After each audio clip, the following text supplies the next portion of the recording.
تو بے بس مسلمان ہیں اور ہماری حیثیت تو بھیڑ بکریوں سے بھی زیادہ نیچے ہو چکی ہے. مجھے یہ بتائیں کہ ابھی سویڈن کے سفارت خانے میں کسی نے یہ کہا ہے کہ ہم نے بائبل جلانی ہے اور اس کے بعد اس نے کہا ہے کہ ہم نے یہودی تورات جلانی ہے. تو اسرائیلی امبیسی کے ایک سفیر نے سویڈن کو کہا ہے کہ یہ نہیں ہونے دیں گے. اس کی آڑ میں اب وہ کہہ رہے ہیں کہ ہم قرآن پاک بھی نہیں جلانے دیں گے. قرآن پاک تو جلتے ہیں. یہ تو امت مسلمہ کے اوپر داغ ہے کہ ایک اسرائیلی امبیسی کا ایک ایمبیسیڈر اگر بات کرے تو یہ ساری چیزیں رک سکتی ہیں. 57 اسلامی ممالک اگر کفر سے بات کریں یا سویڈن سے بات کریں یا ان کے ذمہ داروں سے بات کریں تو قرآن کی توہین کیوں نہیں روکتے؟ صاحب جو حکومت نے اقدامات کیے آپ مطمئن ہیں ان سے؟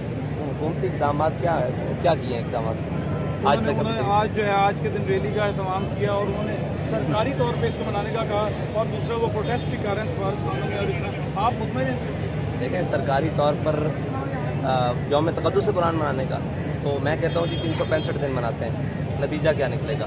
اس نے تو 10 دن بعد پھر اعلان کیا ہوا ہے کہ میں نے پھر قرآن کی توہین کر دی. تو مسئلہ یہ ہے کہ یہ نہیں آپ بنتا یہ تھا جس طرح ہماری تاریخ بتاتی ہے کہ آج کے دن ہمارا صدر وزیر اعظم اور ساری قوتوں کے جو بھی ہیں نیول چیف بھی بلایا جاتا, آرمی چیف بھی بلایا جاتا, فضائیہ کا چیف بھی بلایا جاتا, سارے بیٹھ جاتے اور سویڈن کے سفیر کو بلاتے اور اسے کہتے کہ ہم نے یہ ساری طاقتیں یہ ملک پاکستان جو اسلام کے نام پر لیا تھا اور آپ نے ہمارے قرآن کی توہین کی ہے, ہم آپ سے اعلان جنگ کرتے ہیں. اگر آپ یہ واپس نہیں کر سکتے اور اس کو لگام نہیں دے سکتے تو 2 منٹ کی بات تھی. یہ تو یہ کرنے والے کام ہے. یوم تقدس نہ منایا جاتا ہے, 1 منٹ کا یوم نفاذ منا لیا جائے, 1 منٹ کا ایک جزئی نفاذ منا لیا جائے, پوری دنیا میں یہ توہین رک جائے گی. اگر یہ 1 منٹ کا نفاذ منا جائے, تقدس تو قرآن کا قیامت تک رہے گا اور ساری باتیں رہیں گی.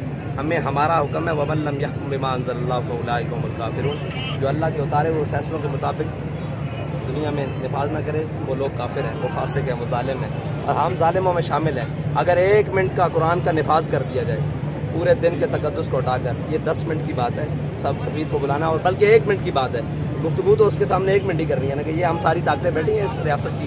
ہم آپ سے کہتے ہیں کہ ہمارے قرآن کے جناب توہین کو بند کرو ورنہ ہم آپ سے اعلان جنگ کرتے ہیں. تو 1 منٹ کا نفاذ 1000 دن کے تقدس سے بہتر ہے. تحریک لبیک کا کیا مطالبہ ہے؟ تحریک لبیک کا مطالبہ یہی ہے کہ ان سے بلا کر جس طرح خلافت عثمانیہ کے آخری خلیفہ عبدالحمید ثانی نے بلایا تھا جب انہوں نے ڈرامہ بنایا تھا تو اس نے کہا تھا کہ اگرچہ میری خلافت جا رہی ہے, ڈول رہی ہے سلطنت عثمانیہ, میں ابھی پوری امت مسلمہ کو آپ کے خلاف اعلان جہاد کا اعلان کر دوں گا. تو انہوں نے کہا ہم ٹکٹیں بکی ہوئی ٹکٹیں واپس ہو گئی تھی. تو بس یہ ختم ہو سکتا ہے, 1-2 منٹ کی بات ہے. ہم 365 دن یوم تقدس منائے انہیں کیا ایسے کر سکتے؟ تقدیس تو ہمارے اندر ہے, تقدیس تو ہمارے ہاں ہے, ان کے ہاں تقدیس نہیں ہے. ان کو تقدیس دلانے کے لیے ان سے وہ بات کرنی پڑے گی جو خالد بن ولید نے بات کی, جو صلاح الدین ایوبی نے بات کی, جو نور الدین زنگی نے بات کی, جو سلطان التمش نے بات کی, جو جناب ہمارے بڑے جناب سلاطین نے بات کی, جو ہماری تاریخ نے بات کی.